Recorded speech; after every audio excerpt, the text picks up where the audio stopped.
So this week we could choose to do a fairy tale or a traditional tale, and I chose a fairy tale. My fairy tale is The Frog Prince.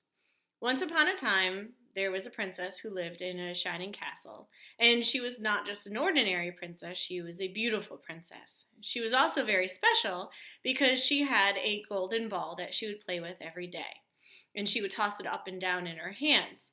And now sometimes she would get very lonely because she had nobody else to play with her, as well as if it fell, she had nobody to come help her find it.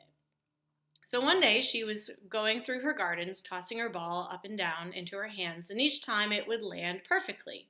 However, the last time it landed with a splash in a pond nearby. So she ran over, and as she watched the ball go down all the way to the bottom, she realized she could not go into the pond because she had on her most favorite, most beautiful dress. So she began to cry. Suddenly, she heard a voice next to her asking her, "What's wrong, princess?"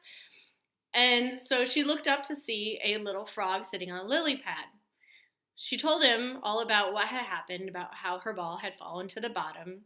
And so he told her he would go get it for her, but she needed to do one thing for him. And she told him, "Yes, tell me, what do I need to do?"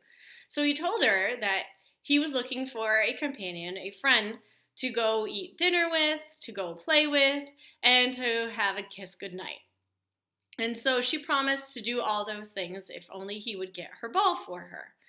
So he dove down all the way to the bottom of the pond and got it and brought it up. And as soon as the ball landed in her hands, she got up and forgot completely about the frog because she was so absorbed into her own little ball.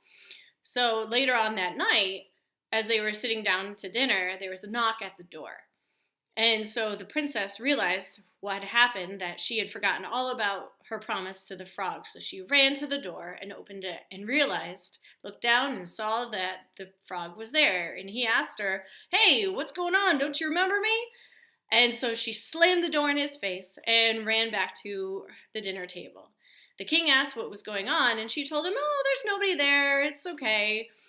And so as they were finishing up their dinner, there was a knock on the door again, and this time the king got up. When he got up, he looked and saw that there was a little frog and asked him what he needed.